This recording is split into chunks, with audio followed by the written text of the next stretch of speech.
Cast. I'm your host, Chris Logan, along with Coach Barber here.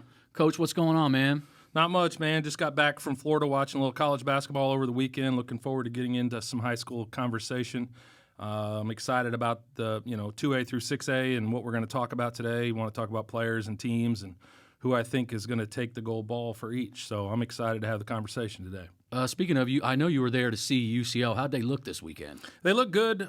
They played two teams this weekend. One was a preseason top 25. I think they lost a lot of players from last year. So they beat them, 35, 40 points. So it was convincing. And then played a really tough Cedarville team on Sunday morning and came away with a 7-point win. I think it was 82-75. So look good, but I think when they get into conference play, it's going to be challenging this year. But 2-0 right now. 2-0. That's all that matters right now. 2-0. That's all right. And I just coming from the Carl Albert Edmond North scrimmage. It was some high-level basketball.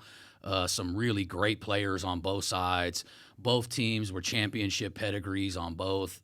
Great coaching staffs on both sides. Totally agree with that. Two of the reasons why those teams are so good is the depth in both of them. They got guys. Their second units are good enough to play at a lot of other schools and be their first units. Yep. Edmond North has, the biggest lineups in the state. I mean, we talked about, I think one of the podcasts, there might be 6-7 guys over 6'7". Yep. I think they might have 3 or 4 of them on their team. So just crazy lineups that they can throw out there with a ton of experience. Just some high-level basketball. I know I was at PC West, checked out Grind Prep, PC West. I want to say Ponca City was there. Just some really good basketball from all those schools. Grind Prep looking really good right now. I That's think, good. I'm glad they're doing well. That's because when you come out, you never know. They're starting fresh and new, and so but they've got some good players, and I think good kids, and I think that makes a huge difference. Working hard, so. I'm anxious to see how they do and how they progress because that's a tough environment, man. Yeah. You got some high-level basketball there. I don't know if we can count them in our 2A through 6A preseason preview, but I'm thinking there's a lot of schools out there that are probably happy about that because that team plays really chippy, really hard, really athletic, and Coach Warrior's got them boys ready to go. So. I was really impressed with them. PC West was missing a couple guys due to football, so hard to judge them right now until they get those guys back. But Caden Rayfield, that team will go as far as he takes them. So just some games I've seen recently. We're at the prime season right now. All levels of basketball got going. Matter of fact, I seen people saying basketball started yesterday. And I'm like, no, basketball started a while ago. Yes. We just can't count D1 only. Correct. Not on this show, we don't anyway. So and not in what I do. I love all levels of basketball. We've talked about it numerous times that how good you have to be to play at any level. And I think that a lot of people are figuring this out. It's very hard to come in and contribute as a freshman straight out of high school. Absolutely. I mean, I know you know about that. I know about that. It is tough. And now that the kids are older and the transfer portal and the extra years, it is making it, damn near impossible to get on the floor as a freshman. It just is. So kids out there, you have to just grind, and it's part of the process. You got to keep your grades right, your head straight, and just keep doing what you do and get better every day. Because when your time comes, you got to be ready. And that's the thing that I preach to anybody that plays sports. Your time will come. You better be ready when it does, because that may be your opportunity to get on the court, field, whatever else it is. But love this time of year, NBA going, all levels of basketball going, just an exciting period for all of us. Football's still here, so everybody gets both, a little bit of both. It is. If you love sports, this is the best time of year. Totally. But for today's episode, I know that we wanted to do a preseason preview of the schools from 2A to 6A, kind of give some of our teams that we like, players we like, our picks for the 6A through 2A championship games and our actual champions, along with some dark horses and whatever else we hit when we get into that stuff. But I think this is the perfect time to get into that before the season comes out. So I think we just kick it right off and go with 6A. And if you want to give me your first team that you like, doesn't necessarily have to be in any order, but whoever you want to shoot out there. I think a couple teams I'll throw out there, and I won't allude to what my pick is. I think I probably have the pick that most people probably do, just because they've won the last 2 years. I'm going to stick with them, but a couple teams that I really like, Choctaw. I really like Choctaw. I feel like they have a really good chance if guys stay healthy. Got good size, got good athletes. Check a lot of boxes. You know, Jamon Valentine, Camden Hyman, Malay Steelman, Will Smith. There's a bunch of, and I may not have mentioned somebody, but again, Choctaw is high on my list. Another team that I really like, Deer Creek, is only going to get better. Last year, made a run last year. And, you know, Jaden Nardi, Clyde Davis, you know, Hudson Linsenmeyer, Kason Robinson, you know, just really good team. I'm sure I missed somebody's name. You can correct me if I missed somebody. I'll just jump in there. I think that they go as far as some of their bigger guys in Jeremiah Deering and John Proby. They've got some big guys that will give them significant minutes. They have great guard play. I mean, there's no hands down. The emergence of Kason Robinson in the 2026 class will be something to watch out for. We talked about him on the first episode. He's about 6'4.5", you know, shooter, versatile. You know, how he works into that lineup will help them. But this is, you know, to me, Clyde Davis's year to not shock the world, because he's not shocking me. I mean, he's that anybody good. that's watched him understands he's an outstanding player. Extremely quick, maybe one of the quickest guards in 6A. Absolutely, especially with the ball in his hand. I mean, he's an exciting player. I know last year watching him during the end of the regular season, he was pretty exciting to watch. He against my son's team played really well down the stretch and closed out the game. He's a player. He's a gamer. So I think those two teams. There's some others, and we'll talk more. And I've got some other teams I'll be happy to hit on. There's a few dark horse teams that I think could make some waves with some younger players coming up and taking on, you know, more of that upperclassman field, being juniors and seniors now. So it's a loaded class. There's a lot of good teams. But who are two teams that you think you would like to? Or just name two teams you'd like to talk about that you think would be really good. Two teams that I think, you know, are going to be contenders. And when I say that, I don't even want to call them dark horses, because I actually think these teams can win it all. They just haven't, you know, are maybe not perennial teams every year that you just want to throw up there at the top. I actually like Lawton a lot. I think Lawton is going to surprise some people. Lawton plays a different style of ball. They are dogs, and I mean dogs. They play tough. They have a lot of athleticism and a lot of guys that you maybe never heard of. I know they got a big man this year, which I've only got to see him once. That changes things. Yeah, Emmanuel Bach, who's super athletic, rim runner, big time shot blocker. So I think that they were already good last year, and they're very guard heavy. Yeah. With the emergence of him, I think that they can be a serious team to make a run. Obviously, they're led by point guard Madden Padilla, who is, you know, true point guard, true real point guard, gritty as they come, a ton of experience, played a ton of basketball over his 4 years at Lawton and Lawton Mac, but just a kid I love. Also, Panay Vazagote is one of the premier wing kids in the state in the 2025 class. Panay is just every coach would want him on a wing defender. I mean, he's 6'3" plus, athletic, good length, super explosive, first step, can score the ball. You know, sometimes it's not needed from him, but he can absolutely, you know, score the thing at a high clip. I mean, they're a team to me that down in the 580. Shout out to Craig Foster. I know he's definitely always pushing his guys, and they do a great job. So I really like Lawton a lot. Another team that I like as and we could call them a sleeper, but I think they have a lot of experienced guys. And this team doesn't have a lot of size, but they have a lot of guards that have a lot of savvy and played a lot, is Northwest Classen. I think Classen has guys in Leslie D'Angelo's Rose, crew over there. D'Angelo, yeah. and Coach Flowers' team. Coach Flowers, yeah. I think they got Leslie Rose, Kemar Cyrus, Brandon Butler, the 25 guard. They've got Demontre Boykins. I mean, they got guys that have played a lot. So when I look at high school, experience means the world to me. These guys have been in the playoffs. They played a ton of basketball. They're not going to get rattled. Yeah. That's a quick team Yep. that's going to be in every passing lane. They're going to be fast break up and down. They can shoot the ball.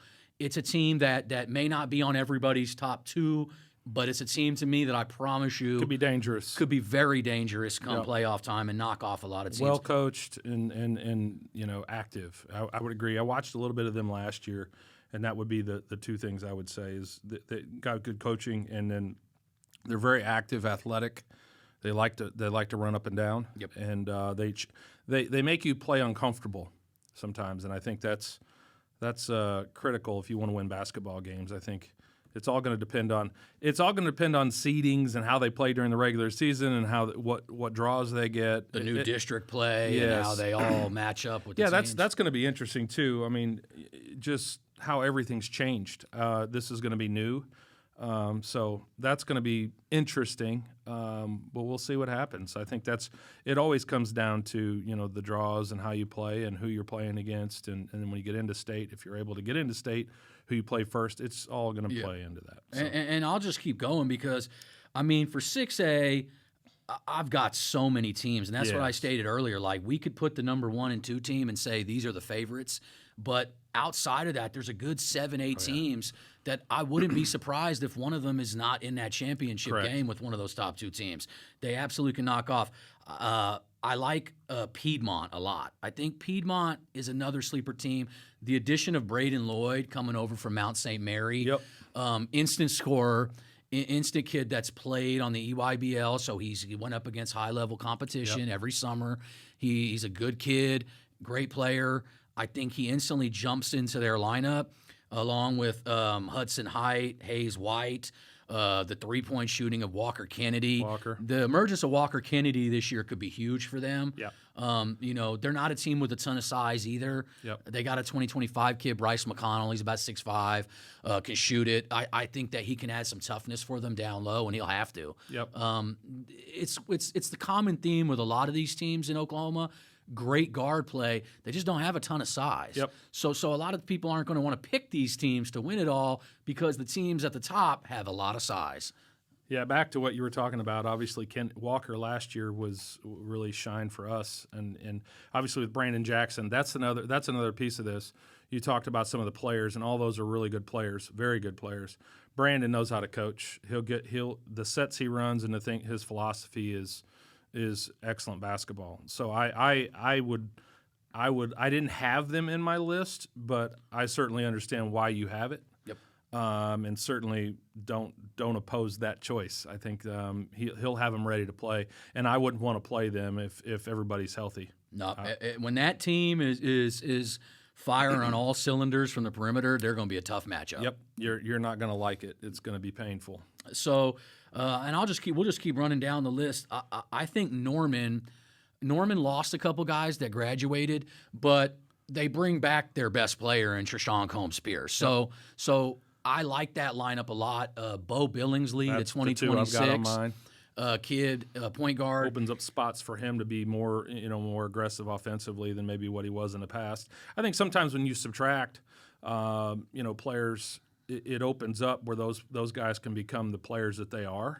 And I think then you can fill in those role players. And I think Coach Cole with Norman is, as far as high school basketball is concerned, he's one of my favorites. I love how he coaches and the guy that he is, and the way he relates to the players. I think he's outstanding. So he's in my top 5 list. I've got Norman there as well. I mean, I just think Trayshawn is, he's only going to get better and better and better. Absolutely. And so last year he was dangerous. That playing Norman was always, he hit the last shot against Westmore last year, which was a killer for us. But he's an outstanding player. And Bo Billingsley, I guess this summer was playing really good basketball. I know I'd heard some things about the UCO they had a tournament or whatever, and they had everybody in, and he apparently did really, really well. Got a UCO offer out of the deal. He's picked up a couple D2 offers in the last month or so. Played really well. Just waiting for his time. I mean, it's his time to take over. They got a couple other guys that I like, and Treshawn Combs-Pierce's younger brother, Montrell Combs-Pierce, who's really looking like he's starting to come around. The state better be on notice if he gets both of his brothers' height, and I think he will. Oh, I think he will. But when he hits that growth spurt, they may want to watch out because Montrell is very skilled at a young age, and when the size comes, could get scary down there in Norman. And I love the staff, their whole staff. Yes. solid guys. Just Coach Gibbs and I know Ives is out there. They got some great guys. They know what they're doing. With anything with them, it's going to be depth. Yeah. And that's where we're going to, when we get to the top two teams, we're going to talk about is why they are the top two teams.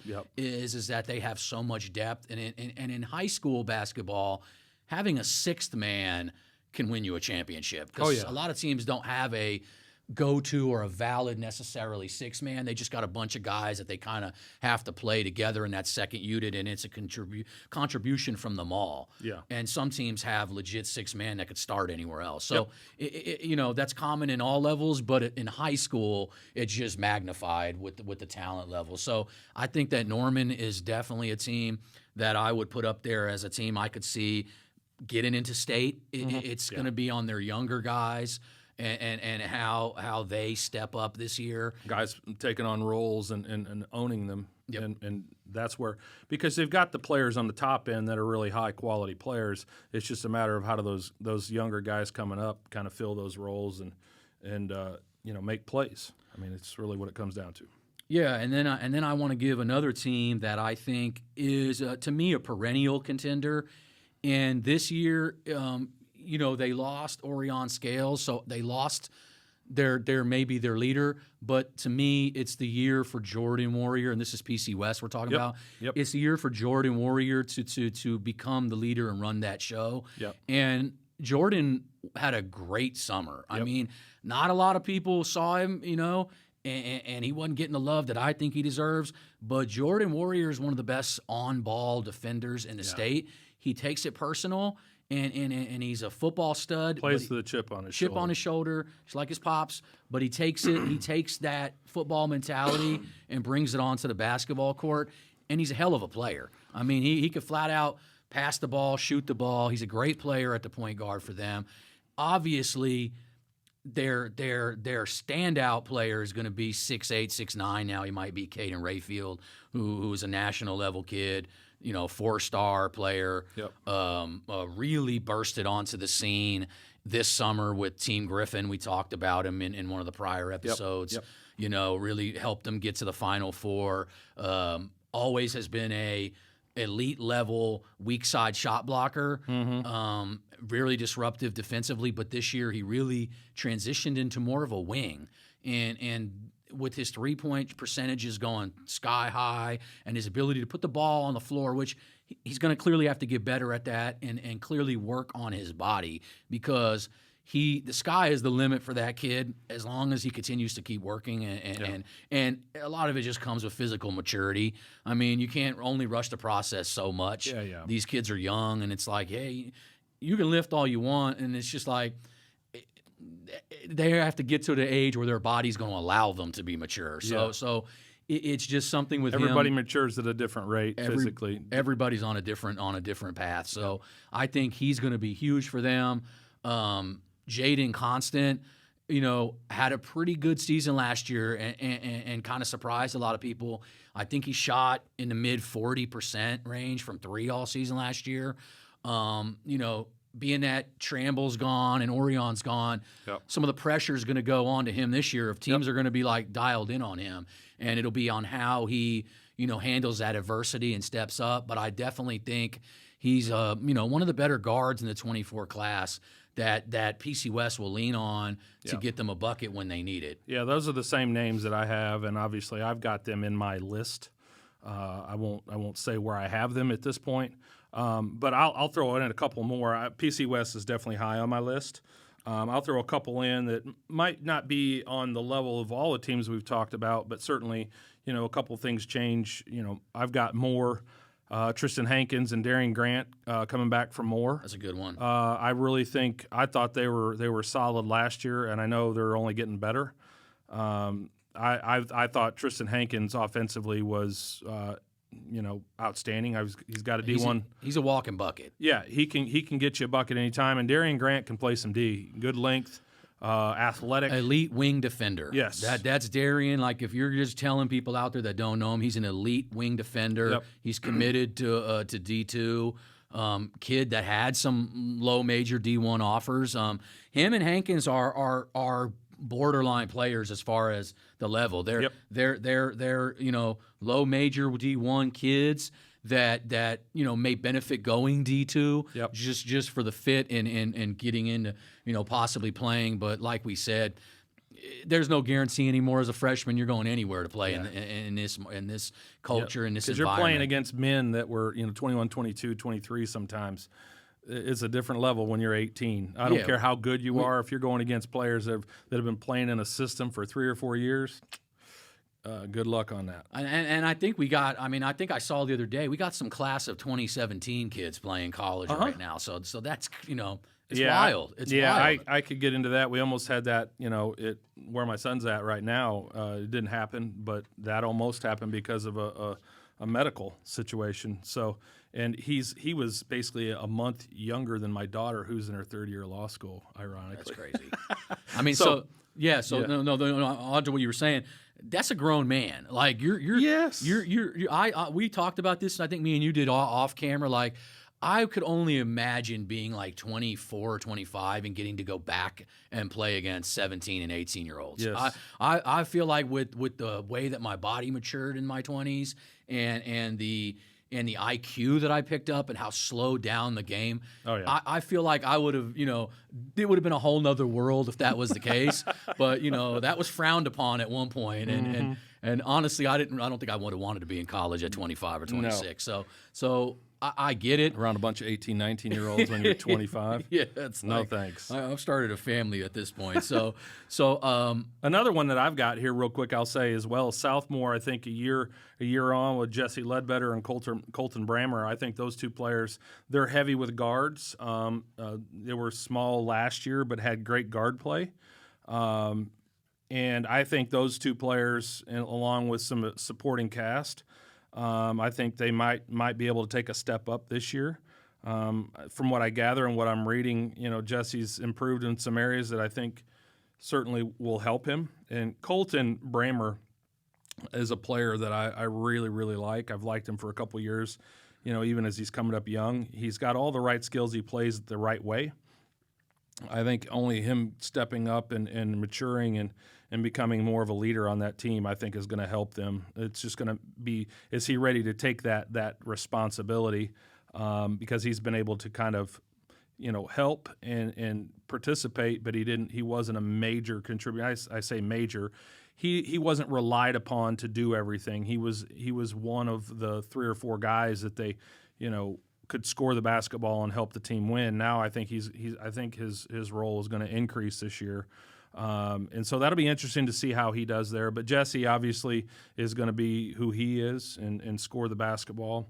And it's really going to come down to whether those guys can stop teams because they can score the basketball. So yeah, and Brammer and Ledbetter obviously are the more known guys. They've got some younger guys in that program, even freshmen that are coming up that I think that can instantly contribute for Southmore. They're going to be like one of those teams that they're going to beat some teams that you think they have no business beating, and I think it's just going to be – it's not going to really be a surprise if you've watched them because of the offense that they play and the grittiness the way that they play defense. I think that they're definitely a team that's just been kind of on the cusp, and they'll be waiting there in the weeds. And we've hit on mostly those are all West Side teams. Yep. I think that we'll definitely take it to the 918. And I'll throw you some teams that I've got some here too. Yeah. I like Broken Arrow. Broken Arrow is one of them schools where like they graduated, Connor Dow, obviously Yeah. Oklahoma State, did well last night in a game for them, hit 3 threes in a row.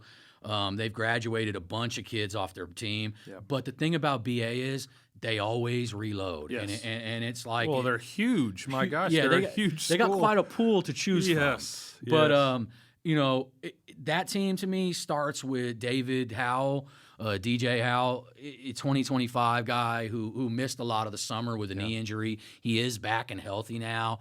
He has high major schools looking at him. Yep. Both the in-state schools, Oklahoma State, are looking at him. He's a 6'5" point guard. 215-ish, great body, great passer, great defender, more than he maybe is a scorer. He knows exactly what he needs to do, and he does it really well. And I think that team will go as far as he does this season. But they've got some other guys in senior leadership in Diego Ochoa. Diego, Good point guard, solid point guard. solid shooter. Did some stuff with the Mexican national team this summer. Got a lot of experience. Great kid, by the way. He played for IM3, wasn't it? Yes, he played for IM3. Shout out to Coach Cliff. Yeah. Great dude. Always in the Oklahoma scene, even though he's not from here. Yep. We need to get him on the show at some point. Honestly, That's just the DM right there. he's a great dude. Yep. Great dude. Clifford DTH, my guy. But anyways, they got Coach Wallace's son, Devon Wallace, point guard, really good. Definitely going to step into the role this year for them, and he had a great summer. Played for the Griffin Tulsa team. Watched him at the OSU camp. He had a great camp at the team camp for OSU. J.D. Talley is another 2025 that I think for them, really athletic kid that could come into his own. So they got some guys. It's just going to be how they mix together, but I'll never count BA out. I just think that they are the prototype reload team. Yeah. We're not in a rebuild mode. It's just kind of a retooling. So every year. I mean, with a school that size, I mean, they're large. They're easily the largest school in Oklahoma, so that doesn't surprise me. Just loaded with athletes. Owasso would be one that I'm going to throw in there as well from the 918. That's going to be one of the favorites. I mean, I've got them in my probably they're definitely in my favorites. Obviously, Jalen. Everybody knows Jalen Montanati. Jax Kerr. I think that's going to be what his role is and how he performs is going to be really interesting as to how they do. That'll be interesting. They've got some other players as well, but those two stick out to me. But Jalen is really going to be really instrumental. I mean, I'm anxious to see his growth from last year to this year. Yeah. I think that's just going to I think a lot of people are going to be blown away by his abilities just from last year to this year. Yeah, and then that'll get us back to where we were talking about the districts. I think it's going to be great that people in Oklahoma City in the 405 area, if you haven't seen Jalen Montanati yet, because, I mean, not everybody gets up to Tulsa. Yeah. If your son isn't playing on a team that's playing against them, you might have not seen him. The kid is a generational talent in Oklahoma, and he belongs in the long list of kids that have come through this state. And I received some flack about early anointing Jalen Montanati, but guess what? I feel damn good about that right now. I would not want to be on any other limb but that kid. That kid has produced at every level he's ever gotten on, and he gets better at every level. I talk about him all the time. He's just one of the best players in the country, simply that. But that team has a lot of other guys on it. Yes. And, and that starts with point guard Bowden Williams in the 2026 class. Bowden is the ultimate gym rat, one of the hardest working kids in the state. Got the ice water in his veins. I talk about it all the time. He's the kid that on that team, if the game is tied, I'm giving him the ball at the end. I want him taking it. Yeah. He relishes in the fact of making a game winner and the facial expression. I mean, he looks like a killer in his eyes. He actually has picked up an offer from Oklahoma State this past summer. A kid that Montanati obviously is the easy low-hanging fruit. Yeah. But this team will go as far as Bowden Williams steps up this year. Point guard play is critical. It's critical in how he takes them. And then they brought another kid in from Verdigris, Cody Lecklider. Yes. Cody's a really good player. I mean, played a lot of basketball. played with the Tulsa Hawks this Yep. summer. Yep. You know, is like a 6'4" wing, but can play the backup point guard. Does a lot of things well.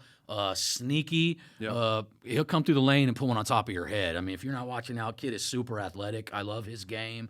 That team is the to me the title contender out of the 918. It's Owasso. Yeah. And then teams below them in Tulsa, but they're to me the pick for the 918. That's what I've got. I mean, I think that's pretty much agreeable by a lot of people. I would only hit. I'll just hit on one more team in the 918, and that's Bixby. And a lot of people will write them off because Tristan Driver is going to be. I wouldn't write him off, but No, sir. but Parker being gone, a lot of teams obviously.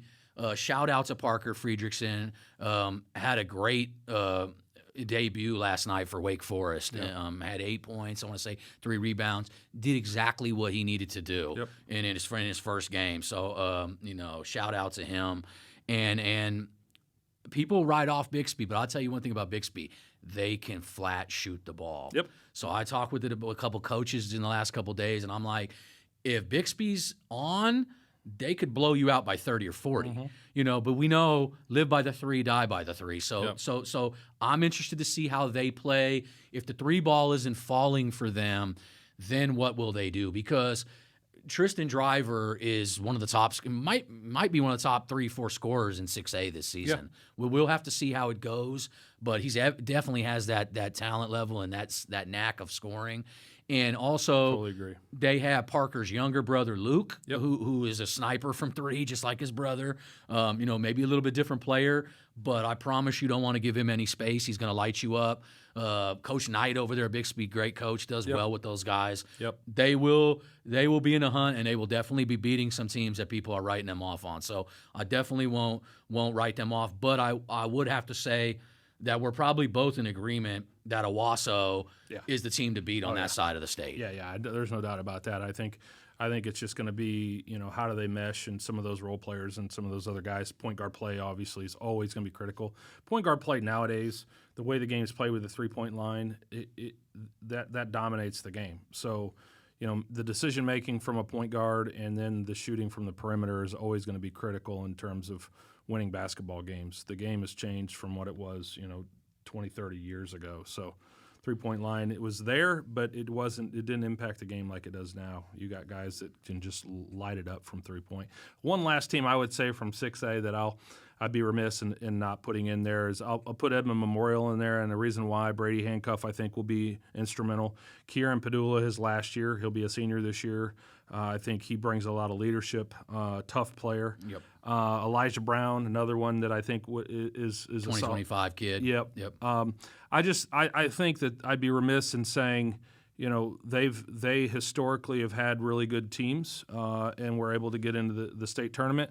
I would say it's all going to depend on, I'll just say it. They've had outstanding players at times and were able to play in a system that the coach has them playing there. It's all going to depend on his system, and because that team's always about his system. Yeah. Right? And whether they take that system on and run with it, or they struggle with it. Yeah. So, and a lot of teams have systems, right, or plays or sets that they like to run, and they like to, a mindset that they like to play with. But Memorial is very much about, the coach and how he likes to run things. So it's all just going to depend on their buy-in, and they've got some good players. Yeah. It's just a matter of and not to cut you off, but speaking of them, I think the addition of Draylon Nero moving over from Edmond Santa Fe, Draylon is a stud football player, but Draylon is a stud basketball player too. He's an athlete. I mean, he's an athlete. I mean, he was Santa Fe's leading scorer last year. Yep. Him coming over is great. They've got 3 2026 guards that are really good. Hudson Franz, Jack Sheriff, and Sean Padula's little brother, DJ Padula. So they are loaded at the guard position. Yep. They're a team that I will definitely not write off with all the things that you said. Lineage, they're looked at as a system team, but as long as they have their guys buying in, they're going to be a team. And before we jumped out of the 918, I almost forgot to mention Tulsa Union, and they need to be mentioned because Tulsa That's right. Union has a ton of size, and when I talk about size, Eric Madrid at 7'1", 7'2" is the biggest kid I've ever seen. I mean, the kid. I mean, I'm 6'1" ish. He makes me look like a midget. So I just, the kid is a force down low. He's got some soft hands. Yep. He's done well at getting himself into shape, and I've noticed it, and everybody has. He's working with my guy Chevis out there in Tulsa. Shout outs to Chevis Miller. And he's worked him out really well. They got Miles Flemings is a 6'8" big man, big kid. Looks like he could be a left tackle. Wow. Quick feet. I mean, can guard out on the perimeter. Oh, they're huge. Big. They're a huge team. Yeah. So automatically I like Front that. line is good. Then. Front line is good. Guard wise, Dalen Fuller is a super, the best dunker maybe in the state. I mean, just if I had to put, we can't count. That's a solid pick. That's a solid pick too. So I want to throw them out there. Corbin Gunn is a 25 kid guard for them. Is a stud. Can straight score the ball, quick, feisty. I love him. Played up on the 17U IM3 team as well. Yeah. So he's got some good experience in that 17U. They've got some younger guys that are going to step up. So that's a team. I don't want to leave out the 918. No. Shout out to the 918 guys. Always supportive of me, and I support all those guys as well. So they're the team I would jump on. Jinx, very young team. Wouldn't be surprised if they beat some, got teams that you don't expect them to, but they're a very young team coming up. I just would shout out Evan Goodwin in the 26 class. I like him a lot. But that's my Tulsa teams. Who's your pick for 6A? I think that's what we're getting to. I think that was a perfect lead up to the team. There we go. That we haven't mentioned yet, and they are the 2-time defending champion Edmond North Huskies. And Edmond North is led by, simply one of the most productive high school players. We talked about it over and over again. And the way we talk about it over and over again, like Groundhog Day, is the same way in which that kid plays. Yep. I just seen him an hour ago playing. Best footwork for any player in the state. Plays at 110%. Dylan Warlick is the leader of that team.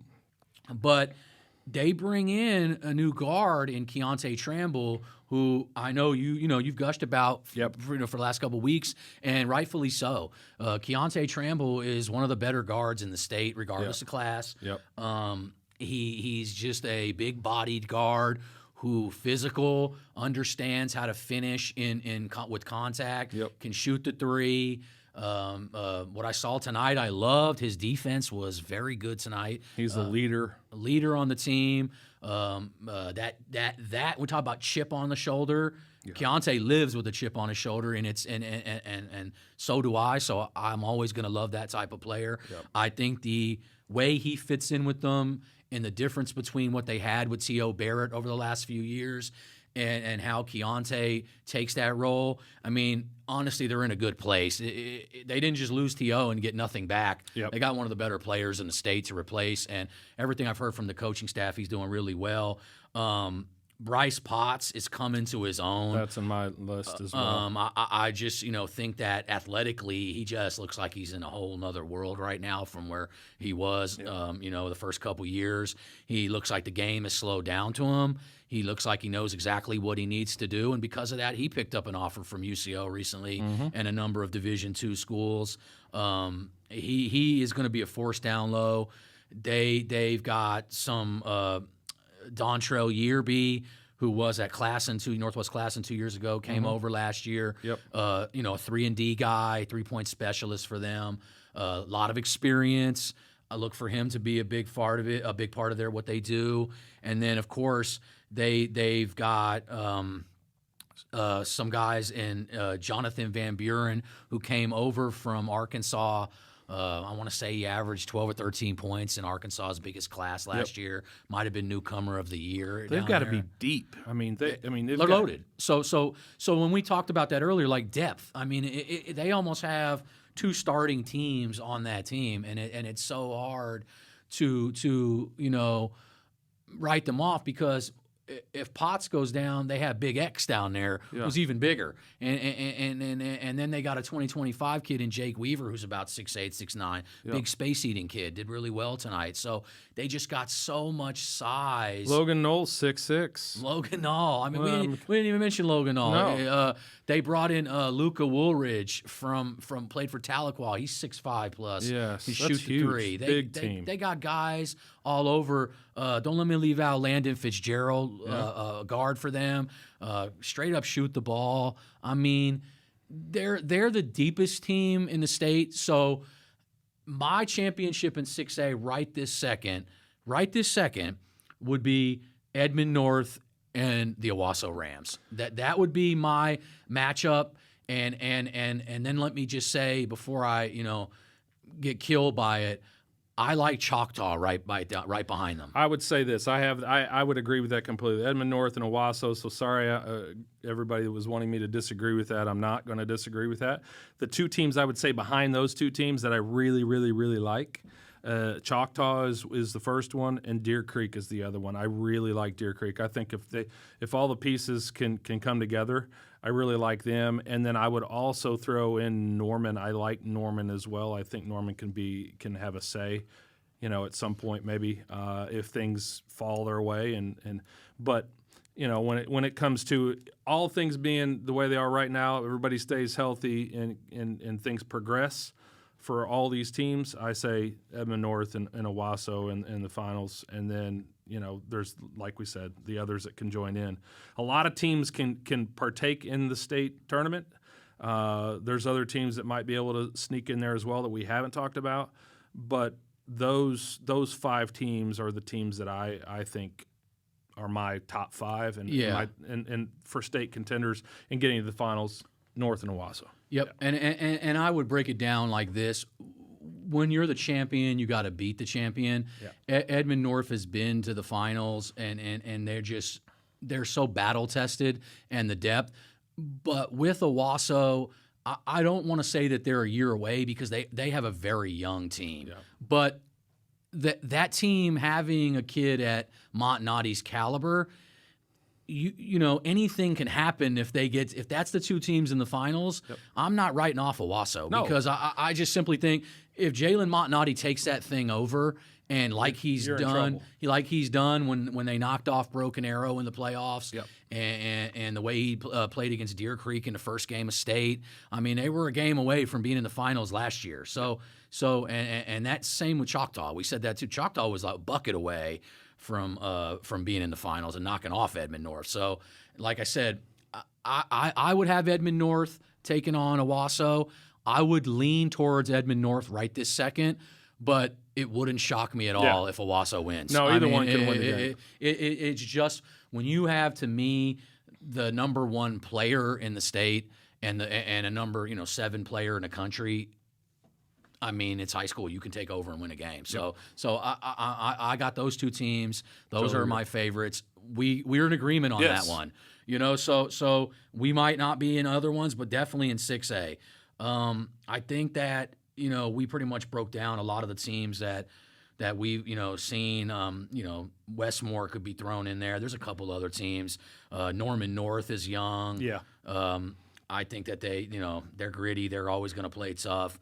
Definitely some other teams we could keep go on and on and on, but I think we hit the teams that pretty much we like, and then the dark horses. Jump to 5A. Let's jump into 5A right off the bat. We'll talk about Carl Albert. What you got to see him tonight? Let's get your thoughts on him. Carl Albert is I dropped the Okie bomb or the Woj bomb while we're in here right now, but when coming in here, I thought we were taking Carl Albert with the emergence of Carl Sean Young, but it looks like Carl Sean is going to be enrolled at Midwest City. I don't know that it's been announced anywhere, but we're going to announce it right here.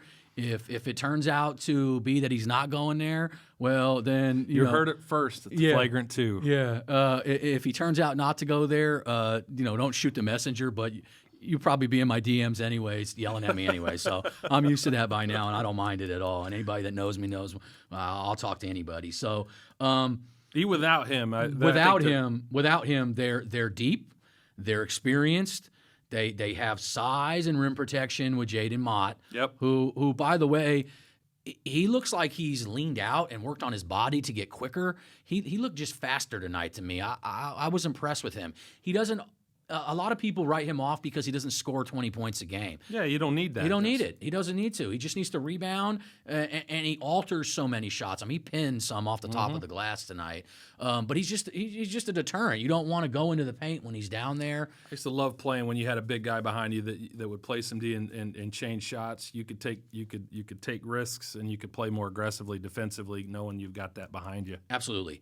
And what we talked about with Edmond North, they have a lot of guys in the senior class that have been into championship games. Yeah. They just barely lost to Del City last year. So a lot of these guys, I mean, I want to say 4 of their starters are coming back that played a significant role. Yep. And that's Jaden Mott, Quincy Hopkins, Casey Baker, Hutch Russell. They're bringing back almost their entire Ryan Reynolds. They're bringing back a ton of 2024 kids that played a lot of basketball at the championship high level, and they know what it takes to win. So they are going to be extremely tough. And not only that, but they got some young guns that can play. Jaden Hopkins might be the I got him on my list here. Yeah. Might be the number one dude as far as a kid that went from nobody knew him to a top 10 kid and maybe higher at the end of this season. He's so explosive on that first step, and he just finishes on the rim with both hands. He can shoot it. He can defend. I mean, like his brother, who Quincy is just a bodyguard. I call those kids. 6'3". Yeah, good size on that team too. I mean, overall, Carl Albert's got really good size too. I mean, I just know just from the Jaden Mott, obviously he's got good size. You've got Ryan Reynolds. Ryan Reynolds 6'6", shooter, sniper, right? Guy. But 6'6", Yeah, right? big, I mean, you've got team. guys on wings that are on that team that have good size, can extend out, shoot the basketball. The coaching with Carl Albert he's outstanding coach. Yeah. I don't think there's any doubt about that. He's always well prepared. There's Coach a reason Price. why. Yeah, he's outstanding. One of the best in the business. So he's going to have his guys ready. He's got the talent, the depth. They're going to be ready, and they're going to be tough to beat. They're at the top of my list. They have what they have is their guys play exactly the role that they need to play, which is how you win basketball games. And what me and you have talked about prior to this podcast ever being, I would constantly reach out to Ernie about the Rogue program and talk about like constructing a roster and having guys, and not everybody has to be the leading scorer. Correct. Not everybody needs to shoot it 15 times a game. Everybody plays their role, and Carl Albert does it to the T. Casey Baker and Hutch Russell, they don't get a lot of exposure, but those guys bust their ass every night in, Make night plays. out. They make plays. They knock down shots. They play tough defense. They know exactly what to do, and that's the same with Jaden Mott. He just knows his role and he plays it well, but it's not. It sometimes isn't flashy, and so people don't notice those guys. I think that with them, it's going to be that experience along with the new added depth of the younger guys, the emergence of Jaden Hopkins. Steven Anderson is another sophomore that's a really quick super guard. That's super quick. I think he's going to play a role for them this year, and that's just added depth. I mean, they're definitely got to be at the top of the list. And since in 5A we started in the reverse order, I would just jump into the next team, who I think is right there with them. And I'm not ready to call who I'm picking until the end of this segment, but Crossings Christian, I really like the makeup of that team as well. Led by point guard Cal Furnish. Yep. We talk about Cal all the time. Just a purest point guard you're going to find. Yep. Can flat play the game at any level. I don't care. I've heard people say to me, well, he's good here, but what will he do in the EYBL? What he did was, one of the top assist guys in the E16 division. What he did was hit threes from all over the place. What he did was, will his team to wins. He's a winner. Yep. So I don't care about size. I don't care about that. That we get into metrics of what's a high major player and its positional size. We always talk about it from the scouting, perspective. But Cal Furnish can flat play the game. The kid is a player. He's one of the best players in the state. I don't care. Whatever. He impacts the game without having to necessarily score 20, 25 points a night. And he can definitely score and he can shoot the basketball. There's no doubt about it. But he impacts the game on a different level that a lot of kids at the high school level don't play at. They don't play at. True story.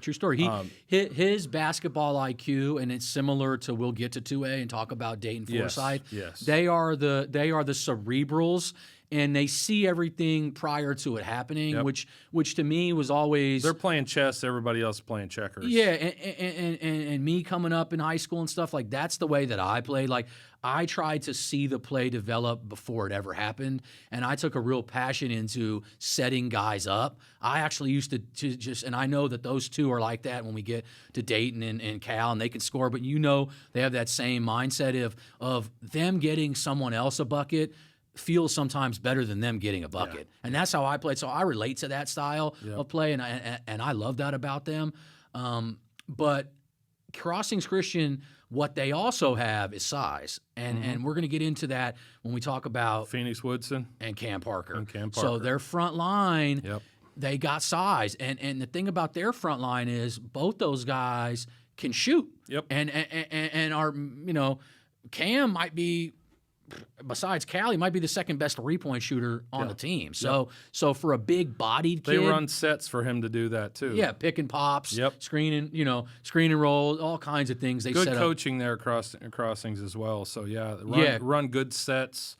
They're running sets that have multiple actions at the same time. It's fun. It's good basketball. It's fun to watch, and it's tough to guard. Yep, and Coach Shank does a great job there, has done everywhere he's ever been, but just built that Crossings Christian program from the ground up, and they are one of the premier programs moving from 4A to 5A, where they contended in 4A last year and got to the semis, right? Yep. Yeah, so they lost to Weatherford. Who lost in the title game, but Crossings, to me, and I don't want to leave out Evan Krotz and Matt Goodell because they are the ultimate glue dudes that do everything for that team, and gotta have those guys, and they can flat score.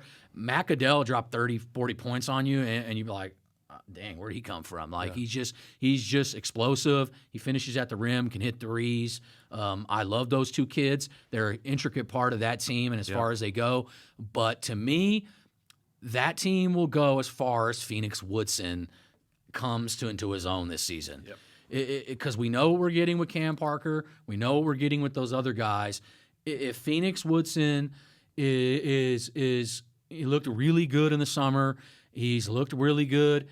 It's going to be how he, his maturation process, and is he ready to take that next step as a sophomore and step into the limelight and be the guy?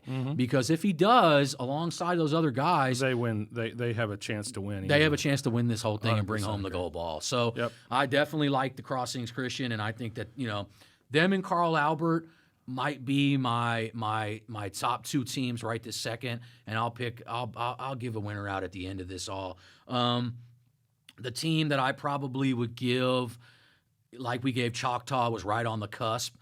I like Holland Hall out of Tulsa. Yeah. I think Coach Teddy Owens, they've been building up to this moment, and I think that they've got a lot of pieces. Carter Benton can flat out shoot the basketball. I mean, if you break down his mechanics, it is the same every time. It's about as consistent. I remember seeing him for the first time because we tried getting him into our program, and I remember watching him thinking, okay, he's right-handed, but he reminded me a lot in terms of his mechanics of my son, in terms of it's the same every time. Very, very, very consistent, can just flat stroke the basketball. Probably, if he's not the best shooter in the state, he's one of the top 2 or 3. I mean, there's a lot of great shooters, and that says a lot. Don't get me wrong. And I know there's going to be people out there that say, whoa, whoa, whoa.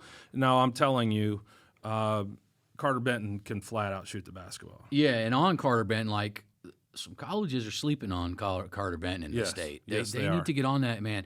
He's not just a shooter. Like he's not. He has a silky little smooth game to him. He can do some stuff off the dribble. He's a great player. I know talking to his coach how hard he works. Oh yes, and we always when we're talking to college great coaches, kid too. Great kid. You know, academics, everything good. Love the kid. Big time player for them. They also have Julius and Julian Wilson, the brothers. One's a 26, one's a 27. Super athletic, big guards, big body guards, football players that convert over. I'm looking for Julian to really step up this in his sophomore season, and I think he can be one of the better players in the 26 class this season. I like him. They've got some size down low with is it Tabor his last name? Yes, Ethan Tabor. Ethan Tabor. They've got some size down low. 6'6". 6'6", you know, can just do the dirty work for them. That's what they're going to need from him this season for them to get where I'm saying they have to have some guys step up and do the dirty work, rebounding, screening, all that stuff. I really like Holland Hall this year. And they're one of the teams I definitely got right outside of those teams, those top two. I don't know if you got somebody else you want to throw in there. Well, what do you think about Del City? I think any team that's led by Coach Hatchett. Coach Hatchett is they are the defending champs. We have to throw that out there. So it's not like we're sleeping on them. It's just a team that almost graduated their entire starting lineup. Yeah, I was going through their lineups from last year to this year, and I'm looking at it going, man, that's a tough pill to swallow in terms of. But you know, the thing that he does there is he gets guys to play above what their capabilities are sometimes, and they're always competitive. I don't care who they put on the floor. They're competitive, you know, and I don't see anything changing there. I think that they may not be where they have been in years past, but I certainly think that they're going to have something to say before the end of the season. Yeah, I mean, it'll all be on their young guys. I mean, when you're talking about a team that graduated in a McDonald's All-American and Brandon Garrison, they lost Percy Green. They lost Demarius Veely. They lost Terry McMorro. Oh, I'm sorry, he was Percy at Douglas Green last is year, one that I think the whole world missed on. I never understood how they, you know, in terms of recruiting, how more coaches did not get on him when he's literally a 6'7", 6'8" kid, somewhere in that ballpark, 6'6", 6'7", tall, long, can shoot the basketball. He checked a lot of boxes, and I felt like a lot more college coaches should have jumped on him. He's a great kid, works hard, you know, good family, the whole nine, but. And I caught Del City. I think I caught him at the Oklahoma State camp, and maybe it was the OU camp.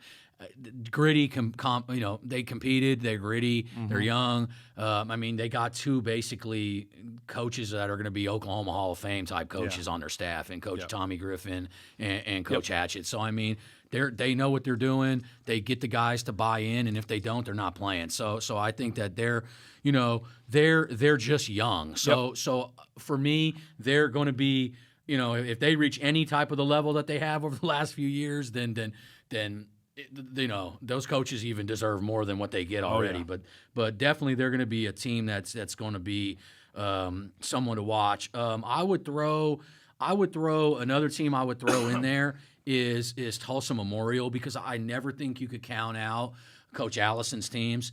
Every year, Tulsa Memorial, they were like, we're talking about Broken Arrow earlier. It's like they always reload. It's always a reloading year. They lost a lot of guys that played a lot for them. Monte Collins, Jareth Ingram, Seth Pratt. They lost a lot of guys that played a lot of basketball, but they've got some guys coming up in Jaleel Cotton, Fabian Harris, who can flat out shoot the ball in the 26 class. Jaleel Cotton's like a 6'5" kid. I think that they are a team under Coach Allison. I promise you they'll be ready to play, and I promise you that they'll knock off some of these teams that I have to look at their schedule.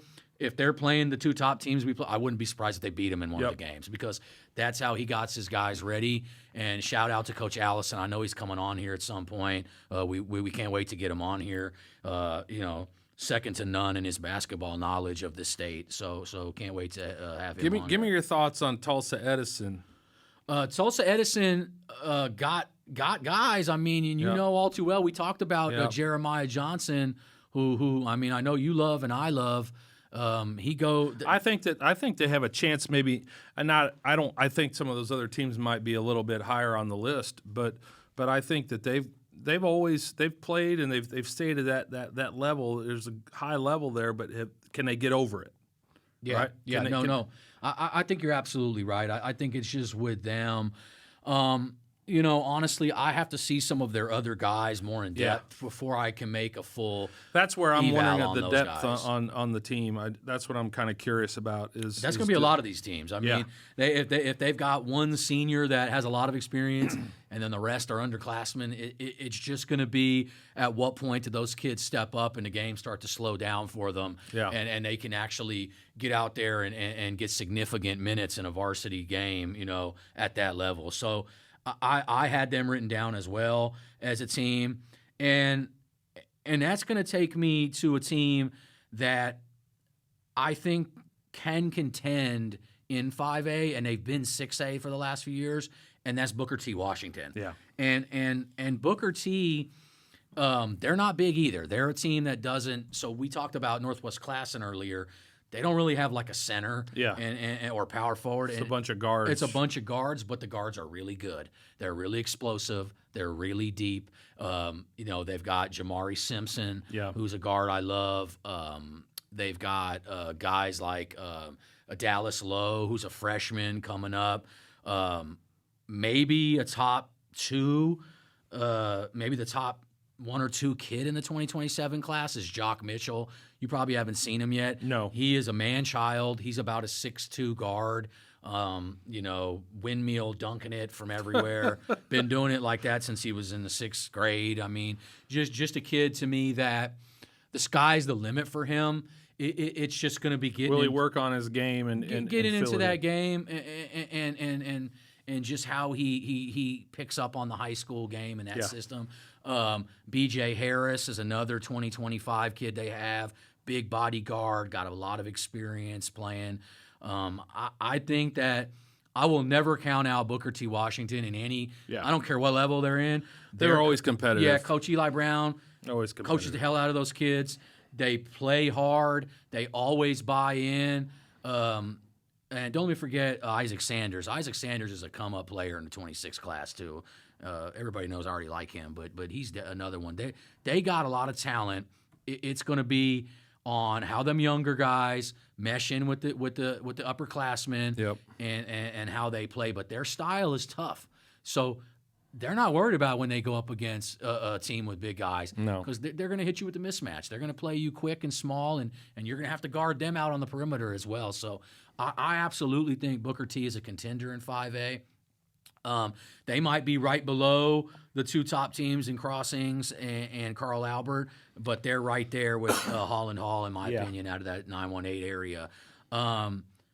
Another team, and I like this team because they have some young guys, but they weren't necessarily going to be on my list until the news broke today that Carl Sean Young will be attending Midwest City, the Bombers. So I'm interested to see how Coach Knoll does over there and how he can get those guys, how he can get Carl Sean integrated in, because they have some guys, 2024 Roy Henderson Jr., stud combo guard, scores the ball from all over, great player, and then of course, they've got D2 Deshaun Denson, who to me is one of the top 2026s in the country. And when I say that, I want to say that he's one of the top scorers in the country. As far as when he has the ball, it's an automatic bucket.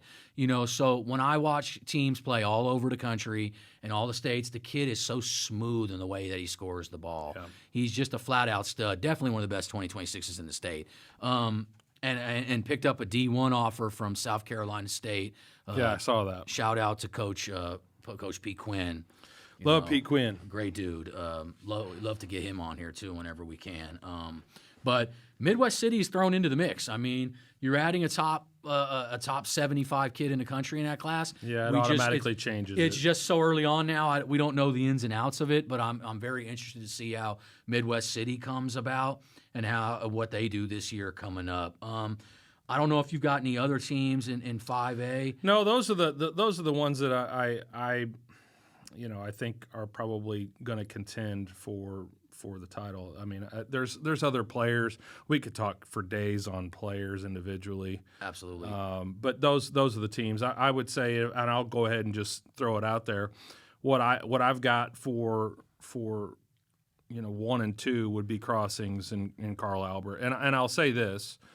I think you're right. I think if Phoenix Woodson, if he's able to take that next step, I think Crossings wins it. But if he's not able to do that, or the team doesn't do the things that they're capable of doing,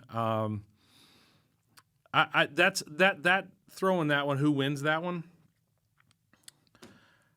I'm going to say Carl Albert. When you look at coaching, depth, size, it's hard for a team that's been 4A to come in to 5A. I mean, not that they can't do it. If I'm looking at it just objectively and I'm saying, okay, let me put these head to head. Does Carl Albert have something that's going to shut down Cal Furnish? No, I don't think so. I don't think so. Now, could I be wrong? Could a kid come up and I don't know. But I just think when I look at the depth, I look at coaching, and I look at they've been there and done that. Mm-hmm. Carl Albert's just hard. I think they've only gotten better. Yeah. And I think it's going to be a tough road to hoe for anyone to beat them. If they can get to the finals, and I think it's theirs. We are going to go 2 for 2 on this because I'm simply picking Carl Albert off of experience. Yep. I think that's the number one thing I'm going to take them on. But I would 100% agree in what you just said about Phoenix Woodson is because Phoenix's ceiling is high. It's so high that if he can reach halfway to it this season, they can win. They can definitely win this thing. So it's the same thing you just said in 6A is if Montnati, can go off and that's a younger team and he just goes off, they absolutely can win 6A. 100%. Same thing in the 5A. I'm going to make my pick at Carl Albert for 5A, but I want to have that asterisk there that if Phoenix has a great season, they are right there with them. So it's 1A and 1B. Plays high-level basketball, and if they're playing at a high level come playoff time, they can beat anybody. And honestly, they could beat anybody in any class. So it's not just a 5A thing. I think that it's going to be very interesting. That class is going to be really fun to watch at the top end to see how it plays out. 4A, you want to jump over to 4A? Yeah, let's get over to 4A. Defending champ is Douglas, and they're coming back. They're loaded. They're loaded again. They lost Terry McMorris, but other than that, they lost Jay's Breathe too. I got to shout out Jay's Breathe because he was a great player for them. Yep. Utility, big guy that just did everything for them. So those two guys are a big loss. But once again, that's a team that had some young guys that are going to step up in place of those guys. Oh, yeah. And they may not make the exact same impact of those guys, obviously, because Terry had one of the best seasons last year of anybody in any level. Yeah, it's hard to replace Terry's length and athleticism. That just and his demeanor in general. I think it's hard to replace him. But you do have some good athletes coming up here, and we'll talk about him here in a second. Deshaun Ransom is. Absolutely. Deshaun Ransom is so when we talk about they lost Terry McMorris, they got a kid back similarly, just not with as much experience as Terry had. Correct. Terry is a state champ 2 times over, won 1 at Dell City, won 1 at Douglas. You don't just replace that. Played all over the EYBL, so had a lot of experience. Terry is one of them energy players, and Deshaun, same way. This is going to be his breakout season. I think a lot of people haven't seen him yet. Yep. I think that he will jump onto everybody's radar, and he will jump over your radar because the kid can fly. I mean, he is a shot blocker, rim protector, a kid that to me hasn't even scratched the surface on how good he can be. But he's going to jump into Terry's role for them, and it'll be just more of by committee that they have to have guys. Yep. But that team, to me, starts with their point guard, Landry Ballard, who we've talked about on the first episode.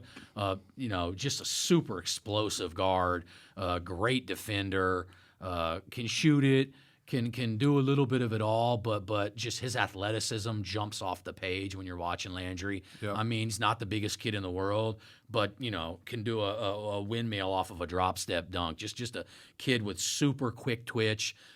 Super fast. I mean, just a gamer. I love Landry Ballard's game. Devin Scott. Yeah. Devon Scott. Devon Scott. Devon Scott is one of the best shooters in the state. He'd be in that top, three if we're talking about, regardless of class, he'd be in that top three, just catch and shoot 3-point guys. He's a specialist at it.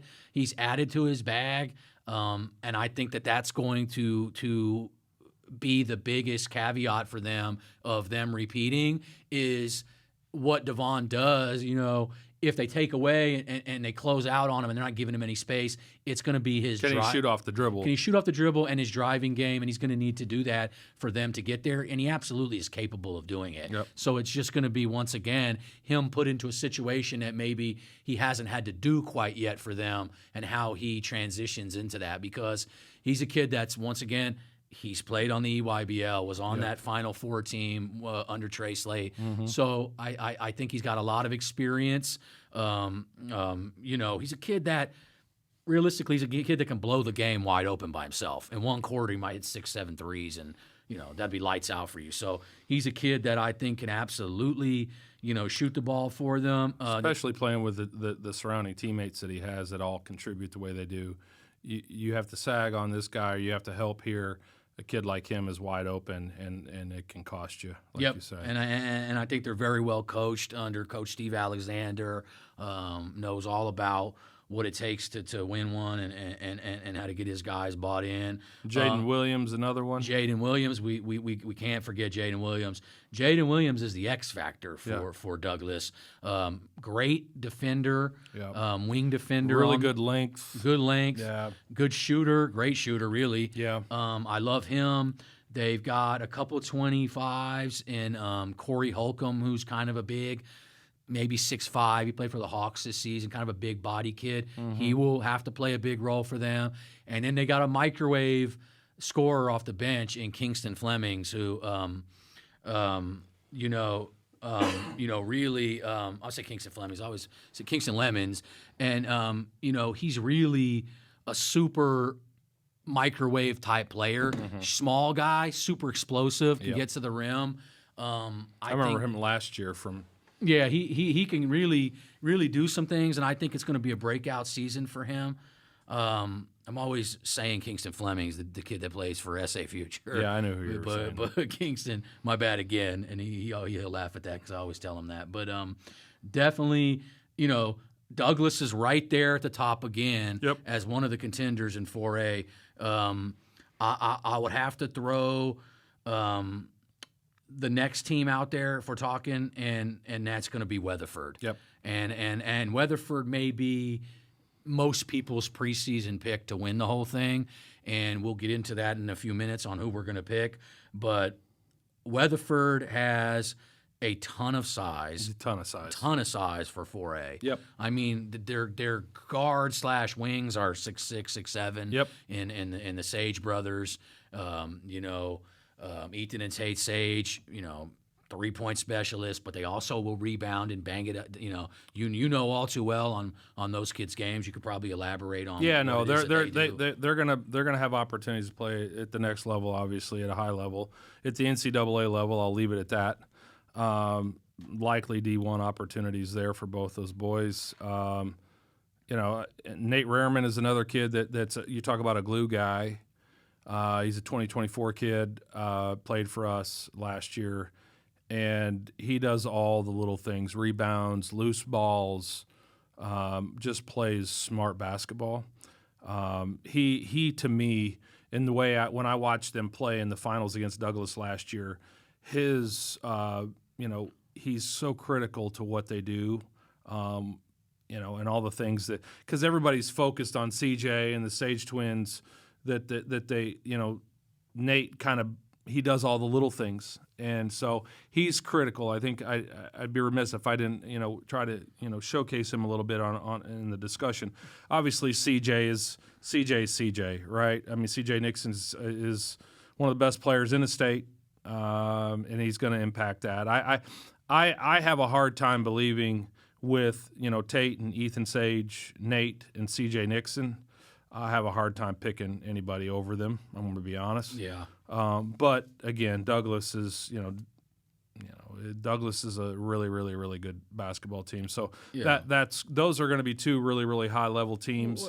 There's some others as well. Well, and CJ Nixon just is probably simply the best player in 4A. So I mean, all world football player, all world basketball player. If you're asking me, best mid range jump shot in the state, and I would challenge anybody to find me someone that's better than him, and we set a lost art too, by the way. We'll set that competition up because CJ is automatic from mid range, big body kid, can handle it. He'll have his pick if he wants to play D1 football or D1 basketball. Great kid, by the way. That's too. a tough choice. Doing Okie ball and getting to meet some of these kids and interview them. Yeah, you great kid. Just love the way he handles himself. Going to do special things in this.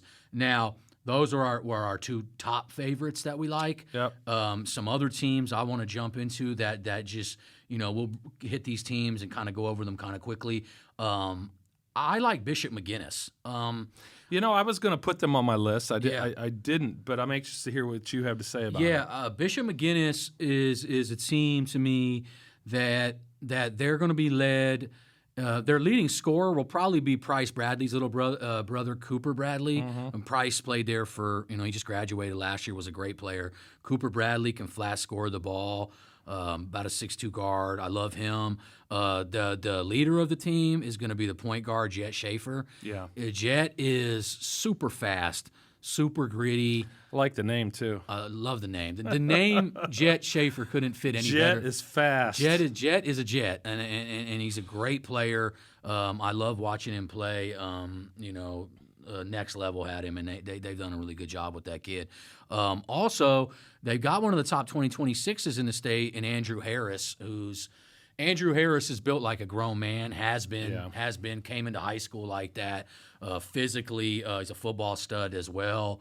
He's a big guard, 6'4", well over 200, just looks like a grown man. I like that team. I think that they're going to be a team that absolutely can surprise some people and push their way towards the top as the season goes on. I'm going to jump into a Tulsa team. Nathan Hale has possibly the most talented duo in 4A. Cabron Lewis and DeMario Adams are two of the top kids in 4A altogether. I think that's going to be that right there. I believe is going to be on the fringe of getting there. Yeah, I put them close. Cabron is one of the top flat best scorers in the state. He had a huge summer this summer too, as well. Yeah, Crab 5, he did really well for them. He's a very, and I talked with him about this recently at a showcase. Like he went and showed me his passing ability is a lot better than what a lot of people think, because they typically think of him as just a scorer. Yeah. He absolutely has more to his game. He's absolutely going to be a steal for any college that gets him. Yep. He's got good size at the point guard. He can flat play the game. He'll probably go JUCO, and then I definitely could see him getting into a smaller D1 after his years there. So Nathan Hale.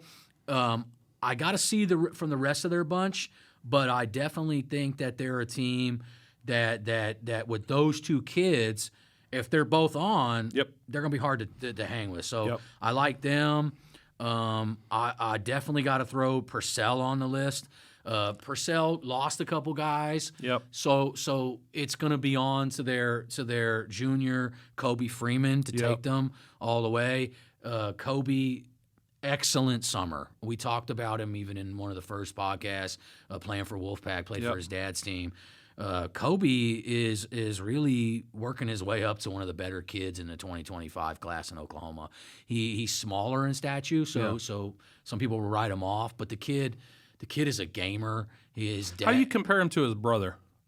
I think his brother to me was more of a catch and shoot, like 3-point shooter, especially early on in his career. Yeah. I remember his brother at Norman North early on in his career. He was predominantly a catch and shoot kid, and got better as time went on. I want to say I think he might be at Ottawa or something like that. His brother. Yep.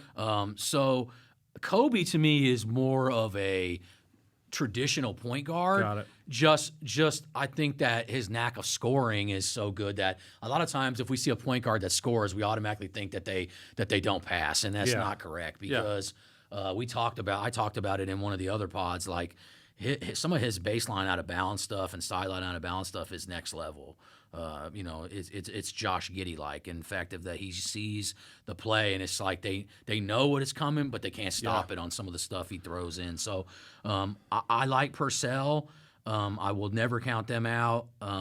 I definitely have some smaller schools that I want to throw into the mix. Yeah, I was going to say I've got some as well. I'll throw one out there. Dixon, who's a team outside of Ardmore that maybe not a lot of people know about. I know who they are. I've got family that lives down there. There you go. Jason Dotson is a great player in the 24 class for them. Big 6'2", big-bodied guard, similar build to Tramble, similar player style to Tramble. If you haven't seen Dotson, he's kind of a similar mold to Tramble. I like the way they both play. It's the change of pace. They don't go 100 miles an hour, but they know when to turn it on and when it's effective to slow it down and push it, a la Jason Kidd or somebody like that. How he would play. Smart players. I like him. They got some young guys, some 27s that Merritt Gregory is a 6'4" kid. He's going to surprise a lot of people.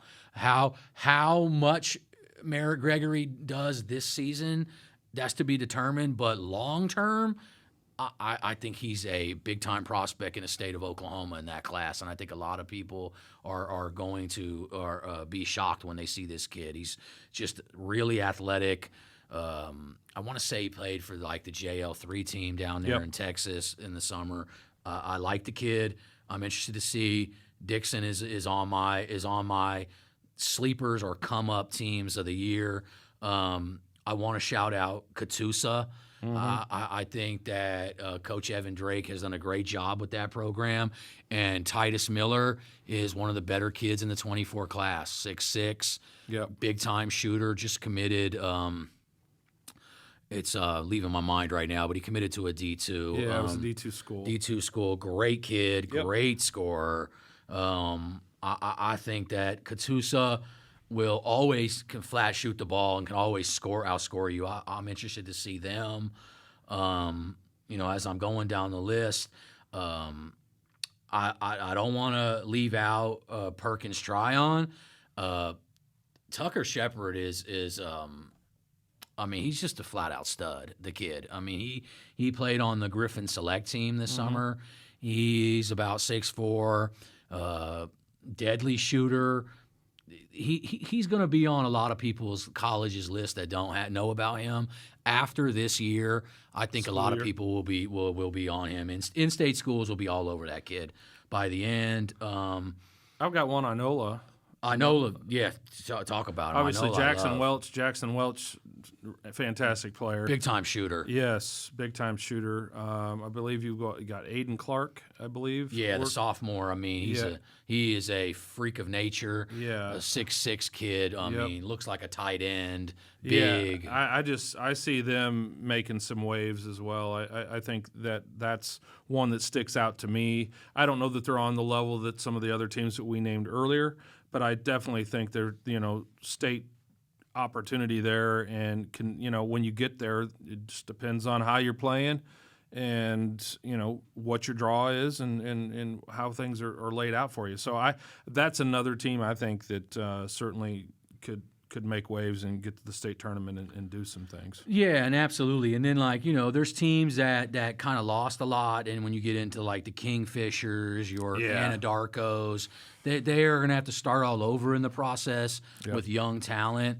I know Bridge Creek has been pretty good in that class. That's another one that I think could come up and play and surprise some people. Bridge Creek obviously got good coaching, young coach there. He's in the he's going to be part of the Southern Ties group. Yep. I like them. Tulsa Central, super young squad. I want to say everybody in their starting lineup might be a freshman. Like I saw them at the so in 3 or 4 years could be really saw good. them at the UCO camp given teams the blues with the way that they play. They got a bunch of guards that are small right now, obviously because they're young, but they're fast. They're gritty. They could score. I mean, teams like that are just teams. We're just giving you teams to keep an eye on. Yeah. That they may be a few years out, but they're coming. They're coming. Up the pipeline. So give me your pick. Let's hear it. My pick is going to be. We're going to go in a championship game, Douglas versus Weatherford. Rematch from last year. And I'm going to take Weatherford to win it.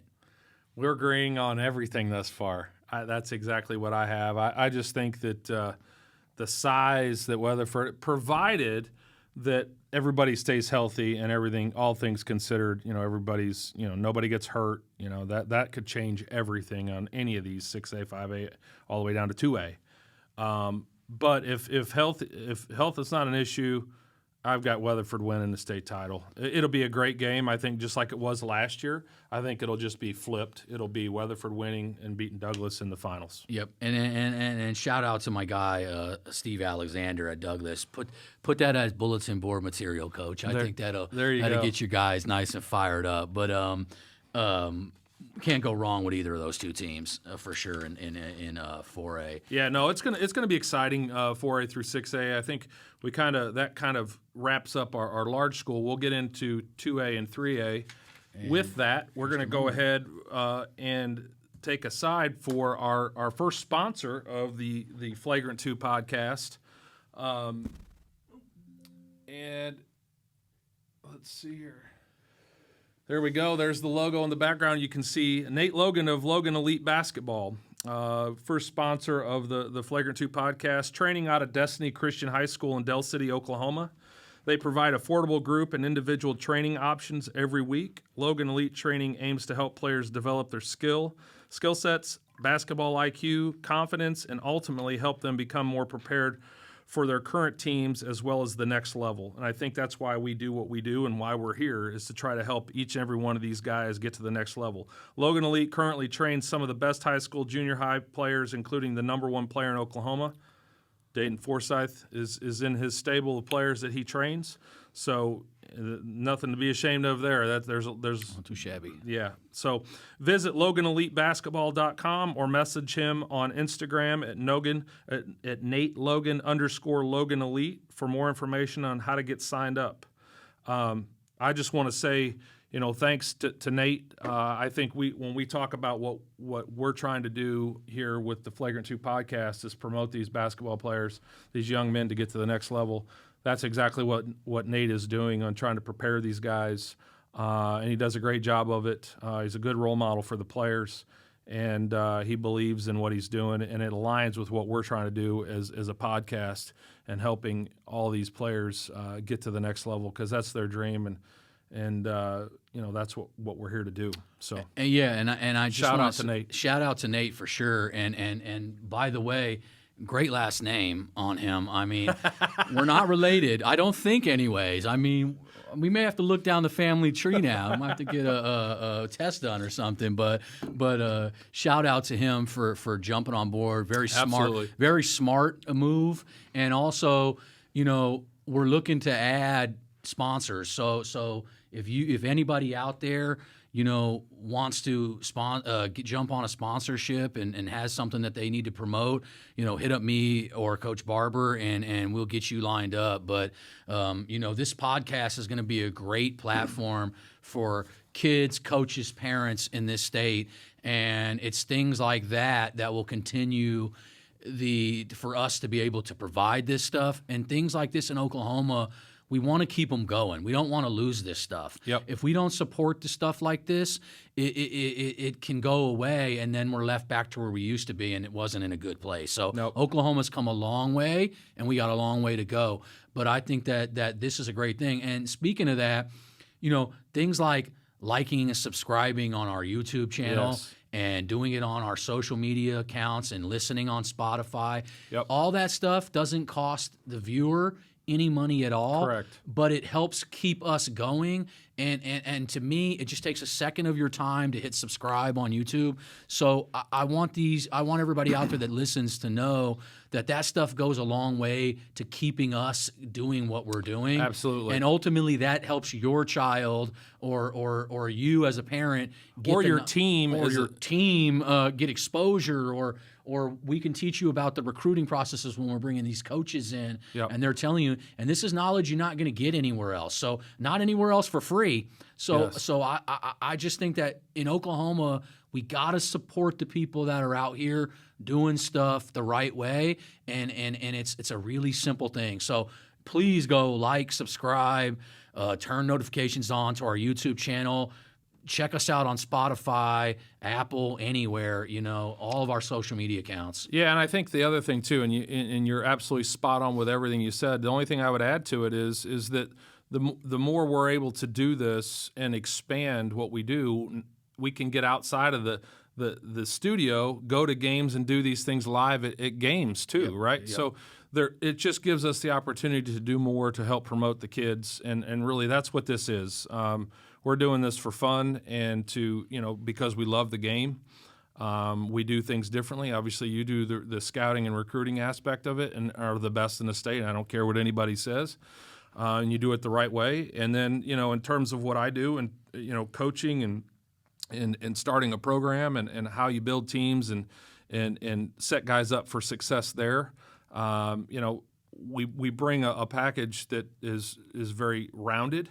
And then getting guests on that are the people that we know that are doing this are the piece that makes this entire thing go really, really well. Yep. And so obviously coaches and players, having players on the podcast, the more podcasts we can do with your help, we can get your son an opportunity, or daughter an opportunity to come on the show and talk about how they love basketball and what they want to do and what they've learned and all those sorts of things. So it's a great opportunity. It's a great platform. We're taking it from just writing articles to actually having the conversation about players and kids and bringing it up. And a lot of people, this thing is only going to grow. And so, get in early. Don't wait. Get in now. Yep. And we definitely appreciate all the early support. Yes. I mean, from Division I coaches down to every level coach, NAIA, JUCO, high school, junior high. I've been reached out to people from all over the country who are listening in, and maybe they don't even have someone in the race in Oklahoma or a dog in the fight. They have said that, hey, we love what you're doing. We love what you're doing in that area. It's gotten great feedback, great reviews. Definitely, we want to keep this going. So this is our TED Talk right now, but I just want to say, take that 2 seconds out and go subscribe to our YouTube channel. Like it will help out immensely, and it doesn't take but a second. So last shout out to Nate, real quick, and I would say this to all players. Going to practice, doing the extra before and after practice, critical. But one of the things I will say is you got to have a trainer nowadays. You just do. You got to put that extra individual work in, and trainers help you do that. Well, there's a number of great trainers. Nate's a fantastic trainer, puts his guys first. He's dedicated to it. So shout out to him. But guys, if you don't have a trainer, you need to be hooking up with one. And Nate Logan is certainly high on the list of trainers. So look them up and get out there and do some work with Nate. I promise you won't be upset by it.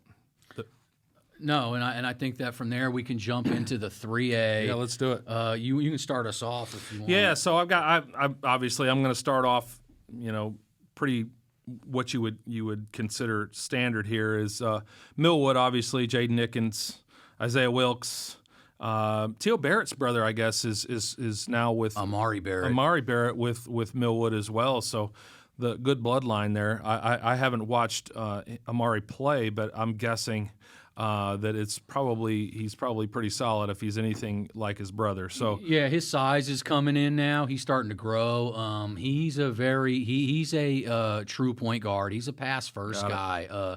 Could score the ball. Hit some tough shots the other day when I watched him. But he's definitely a kid that's looking to get others involved. Yeah, and I think that he's another one. He's a nice complementary player to some of the guys they have because. Obviously, Jaden Nickens is going to have a huge year. Yeah, monster. A huge year. Monster. I mean, I look for. I mean, he's going to have a huge year. I mean, as far as Millwood's concerned, I'd be shocked if. I think with Millwood, they're a team that is so guard and wing oriented. And they're so deep that they're about 3 deep at every single guard spot. And so they got 3 point guards, they got 3 shooting guards, they got 3 wings. New coach this year. New coach in Dorian Williams. Coming over from Douglas where he won a championship last year as an assistant. Bring the same mentality over, I'm Under sure. Steve Alexander. He's bringing he has a great staff there. Evan Alexander came over from Piedmont. Another great trainer. Another definitely. Ice is definitely one of the better trainers. Ice, hit us up if you want to sponsor, man. Who else you got outside of Millwood? Ice, Obviously, I need one of those. Ice, I need one of those hoodies or sweatshirts that you're selling online too, man. But Millwood, we hit pretty much. Nickens, Isaiah Wilkes. I've said it. I know I said it last week. Probably the most explosive guard in the state. Yeah. You kind of hit on all their guys. They're the outright favorite, and this will be going for their 3rd championship in a row. They're the outright favorite, so we can get that out of the way right off the bat.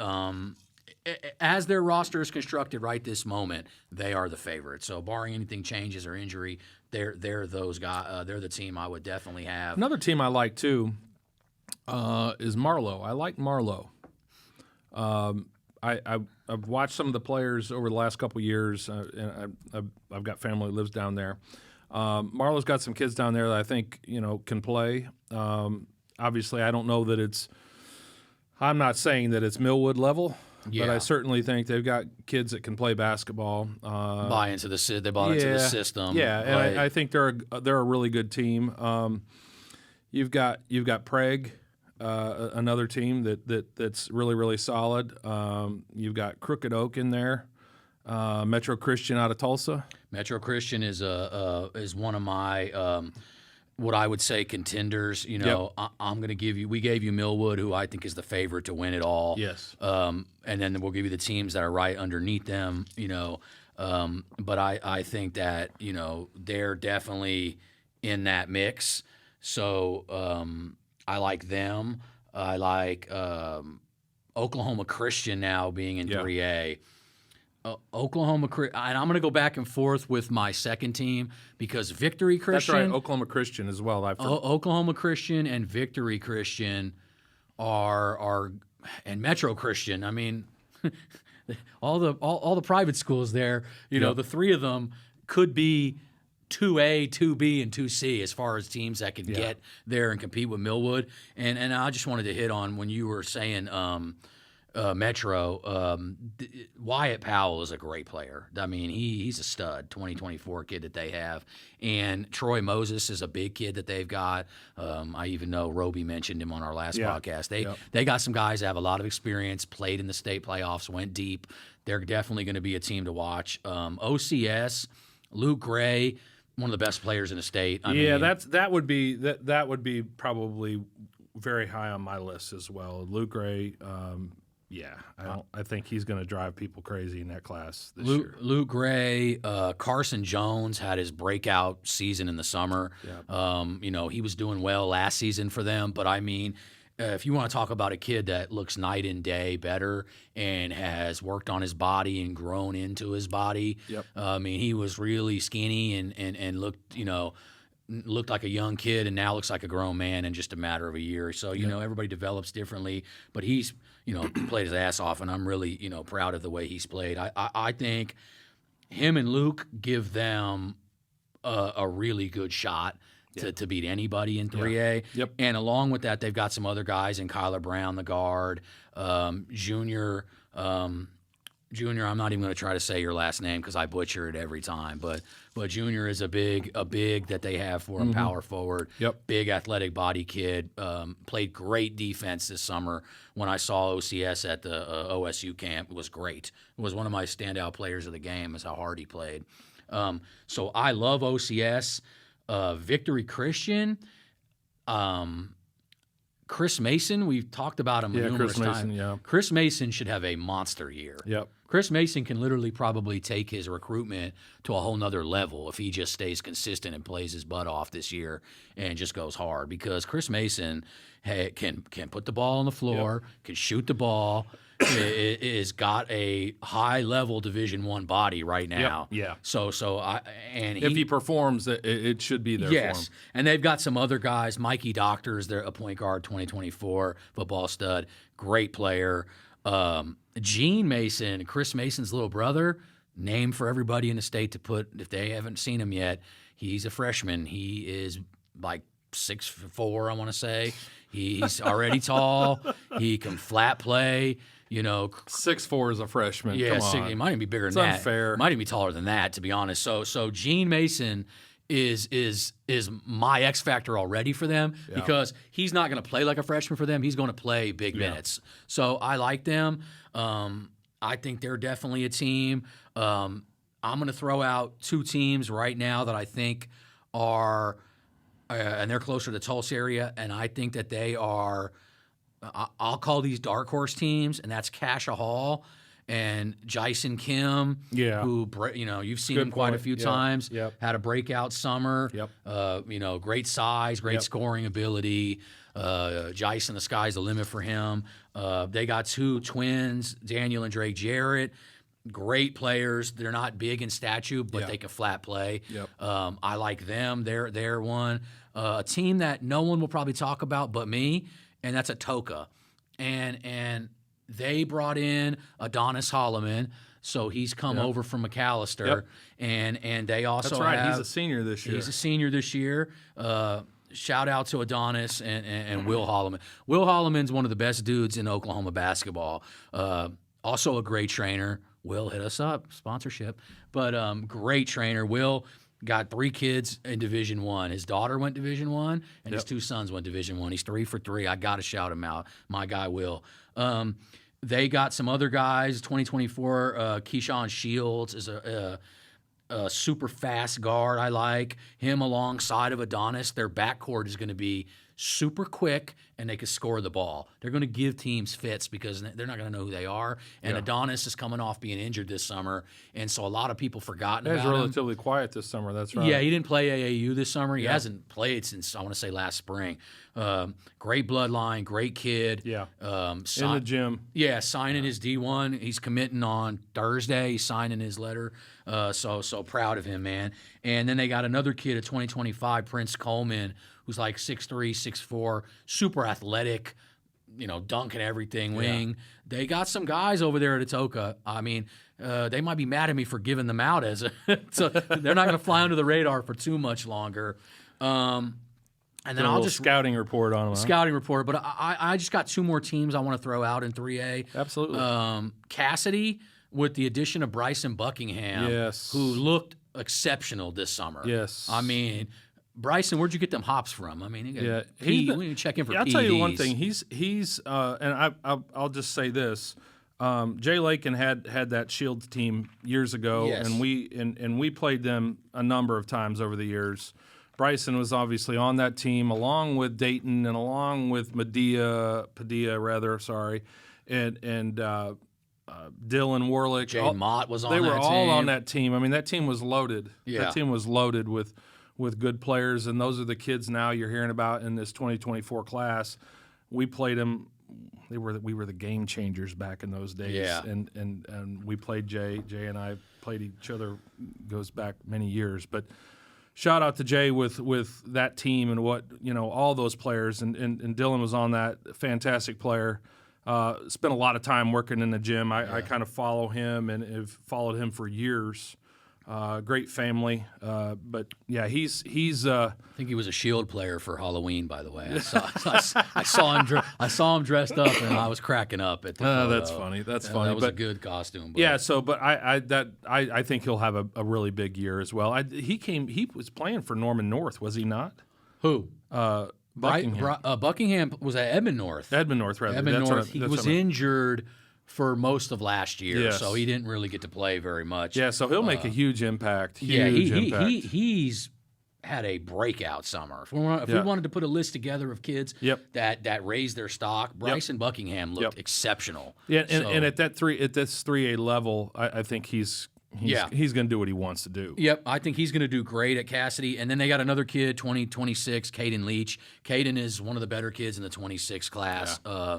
Guard, a lot of experience. Has played on 3SSB before and played at some high-level circuits. Great kid. Great kid. When you talk to him, really good player. I like them. And then I'll just throw out Mount St. Mary. I know Eli Jones has moved over there. They brought some other kids in. I'm trying to think. His name, Jody Shavers, that was at PC North as a 6'7" kid. Yep. Him and Eli Jones. Eli Jones is a small. Mount St. Mary's. Mount St. Mary's is a small guard. Yep. Kid is explosive, fast. I mean, he's little, but I mean, I love this kid's game. So shout outs to Mount St. Mary's. I think they'll do all right. I mean, they lost a lot of guys and they're kind of retooling, but I just want to shout them out as a team in 3A that might be an up and comer. So let's hear it. What do you got? Okay, so my championship game is going to be Millwood versus Oklahoma Christian, and I'm going to take Millwood Falcons for the three-peat. You know what? Just to be different, I'm going to have the same teams Here we go, in it. finally. Same teams in it, but I'm going to pick the other for winning, not Millwood. I'm going to go with OCS. Which isn't a terrible thing because what they have is what stylistically they have the size that Millwood doesn't have. So that's going to be a very interesting matchup in terms of a style of play is going to be very, very different. One's going to be more in the paint, not necessarily exclusively, but just with Luke, you're going to have to stop Luke. Yeah. And good luck with that. If you don't have a lot of size in your perimeter players, and he's going to do what he's going to do. When you talk about players like Dylan Warlick, they go and they get their money every night. Yeah. Luke's going to get his money every night. I mean, it's just, and it's a matter of do the other players, the role players, fill in and make shots and help him, and they've got other players that can do that. So that's OCS is my pick there. Obviously, it's hard to go against Millwood, but I don't want to have the same pick you. Well, yeah, night. no, and it's not. I mean, I was going to say we at least needed something that's a little different. I remind the viewers that I was 5 for 5 last year in my picks early preseason, and I damn sure bragged about it after the season too. So from 2A to 6A, I had the winner of every one of them correct. So speaking of 2A, let's jump into 2A. Let's go to 2A right now. We'll just kick it off with Dale. I mean, 2A and Dale is synonymous. Dale is going to be the favorite again. Dale would be the favorite maybe in some other classes too. Just we throw that out. They got a full team that can play. They complement Dayton really, really well. Denton's coming into his own as well. Fantastic players. They both train with Nate. Yep. And so he's got a great stable of players that he trains. And these two guys are at the top of that list. Dayton, I don't know. We talked about Cal Furnish earlier. With Dayton, he just plays the game 2 and 3 steps ahead of everybody else. I think it's I think Dayton just fills in with what the team needs from him to get the win. Everybody else does their job, knocking down threes, getting rebounds, putbacks, hitting free throws. I mean, the team does everything well. Well coached. It's hard to. I mean, it's hard to really pick anybody else. I've got another team that I'm going to throw out there.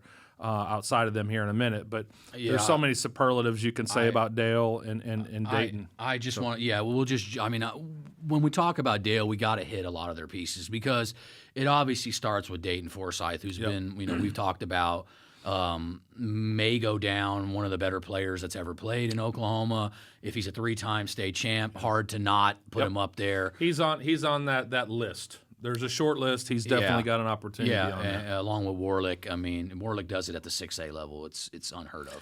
No one's ever won. In the COAC conference, which to me in 6A is the toughest conference, and obviously I think that's all changed Although now. it's away, it's gone now. It's gone now, but it's still the same thing. Yeah. I mean, in terms of what he's done over the course of his career playing in the COAC, I think I looked it up. I don't think anyone's ever won 3 6A championships ever in a row. So I think this would be the first time that happens. I was surprised when he was a sophomore they won. I thought Edmond Memorial would win that year. Yeah, and just laid an egg in that one, and they came out North. And then I knew last year North was. I mean, with T.O. coming to his own and Dylan just doing what he does. Yeah, they were tough.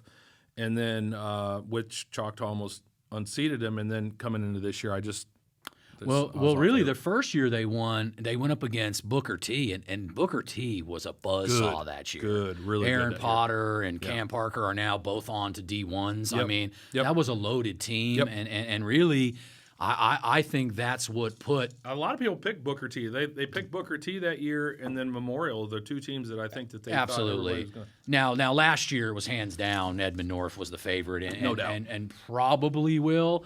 You're going to get a lot of Owasso picks for the same stuff we just said. It's Montanati. It's just Montanati. But back to 2A here. I mean, talk about some of the other players. Yeah, on that I wanted team. to just hit because we obviously could talk about Dayton all day long. I think Traden Chambers, they're big down low, 6'5", 6'6" guy who can handle the ball out on the perimeter is a big part of what they do. Levi Kelly is one of their sniper shooters that's always in the corners. I've always talked about Dayton is great at finding him at the perfect time and getting him going. Deacon Jones plays defense for them. You hit up Denton Forsythe is going to have a great year. And Dale's got a kid that's a freshman, Keldon Mealy. I don't know how much they're going to play him this year because they're loaded. They're loaded and they're bringing back. This kid is special. He's super athletic, and he's going to surprise a lot of kids, a lot of people when he gets his chance to play there. So that's Dale, and not much more you can say is that they're the odds-on favorite. I don't think there's any doubt about that. I think I'll jump into another team real quick. Sure. Pecola. Yep. You got Garrett Scott and Dakota Terrell. I think those two guys are, Garrett had a big summer for us this last summer. Shoots the basketball well. 6'2" guard, two-sport athlete, really good at football as well. Yep. So shout out to him. He's performed well in the classroom and on a field of play, whatever he decides he wants to be good at. Did a lot for us. Just coachable. Just a really good basketball player, good athlete. They're going to be, to me, I think Pecola is going to be very high on my list. I don't know who else you might have. They're a top 2-3 team in there, in my opinion, just based off of. I think Dakota Terrell and for all my D1 coaches that I've talked to, the first line I hit him with is I think Dakota Terrell and is going to be the kid that's going to jump up the most. Yeah. That stands a chance to possibly get to that high major level. Just sheer size. He can handle the ball. He's a 4-man, but can handle the ball out on the wing. Yep. He's super athletic. I mean, he's going to have a breakout year. Team Trey Young has done a great job with him on his development in the summer. I think he kind of went from a relative unknown to a lot of schools, and shout out to them for Trey Young program for doing a good job of getting him seen. Yep. I think simply with his size and how good he is in 2A, he's going to be a force night in and night out and help that team. You know, they're going to win a lot of games. So I like them. Preston, as a matter of fact, I think Dale and Preston play this week on Friday. Yeah, I've got them on my list. Preston with Gervais Garay and Giorgio Dunn Spencer are two guards that can flat score the ball. Gervais is one of the best players in 2A. I mean, he really is. He's just you know, he's a kid that could drop 30, 40 points like nothing. Great scorer, lightning quick. Giorgio Dunn Spencer, I like him. Small in stature, super quick. Just a kid that could flat score the ball. I want to say he averaged like 12 or 13 points last year. So he's a kid coming back that can help them right away. Another school that I just throw out there, Hooker. Yep. I like Nate Hidalgo, 2025, big kid, 6'7", 6'8", can shoot it. I just simply think in those when you get into those smaller schools, if you've got a lot of size or a dominant big man, it's going to be very difficult. It's tough. Yeah, as long as there's some good guard play alongside him, he's going to feast every night. Yes. So there's going to probably be some teams in 2A that I just haven't seen yet. So forgive us if we forgot you or didn't mention you. We just haven't seen enough of them yet this preseason for for me to make that prediction on anybody else. But those are pretty much my teams for 2A. I'm going to go in the championship. I'm going to go Dale, and I'm going to go Pecola. That's what I've got as well. And I'm going to go Dale. I don't think you can go against Dale. I mean, hey, we had one that I'd love to say Pecola. I'd love to give my guy Garrett Scott an opportunity and shout out to win the state title in 2A. And I hope you take this as bulletin board material. But it's hard to go against my guys at Dale. And I don't want to count out Preston because I think that those guys have went far in the state tournament for the last couple of years. So I feel like they're right there. I could have put them in Dale. Sure. But at the end of the day, it's going to be Dale. So I mean, barring something crazy happening, it's going to be Dale. Yep. And I think that's pretty much our 2A. So I mean, we just hit on a lot of teams and a lot of players. I think that this episode might be long, but it's going to be very informative. And we want to do this once a year to just kind of prime the season for people out there to keep their eyes on certain teams and you know. Heck, hit us on our social media if there's people we missed or 100%. teams that you think we need. Let us know. You know, there's going to be some teams we forgot to mention tonight. Can only do so much in the time period we're given. But, hey, you want to call us out and say, you idiots, you didn't get the right – let us know. By all means. By all means. Call us any name you want. We don't care. But just make sure you listen and subscribe. Yeah, as long as you listen and subscribe, we don't care what you call us. But I will say this. You know, we do miss people at times, but, you know, you can always correct us and let us know because once you do, we'll go out and check them out. I mean, that's how it works. You know, I obviously looking at building teams as well. So I want to know about players. If I didn't mention or I'm not aware of them, I certainly want to know about them. You know, so I've got a team to fill out this year. I've got a couple spots that I'm looking to fill. So certainly, if there's anybody that has players that are interested playing at the AAU level, I certainly would be interested in having that conversation. Not only for that, but for the podcast as well. Because again, what we're doing is we're trying to promote these young men. To get to play at the next level. That's what we're here to do. So, yeah, certainly want to promote the guys, the teams. This is always fun to do this. You know, anybody that we didn't promote, I'm sure we'll hear about that. But you know, that's one of the things too is that you guys, if we didn't promote your team to play at a particular level to make it to state or to be a force to win state, prove us wrong. That's what you do. Go out and make it happen. So and if you're a betting man, I went 5 for 5 last. You could follow mine, or you could follow Coach Barber's. They were similar up until one. Yeah, so, we're 4 out of the 5. We're basically on the same. And we'll go ahead and we'll post our picks. We'll post the two teams we picked, and we'll list Coach Barber's and mine, and we'll post those on our social media so people can see those and go from there. But you know.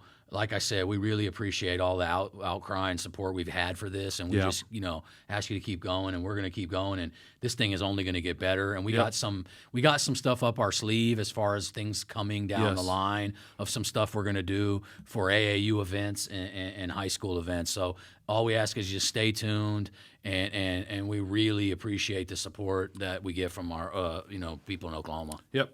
Thanks, everyone. Appreciate your time. Peace.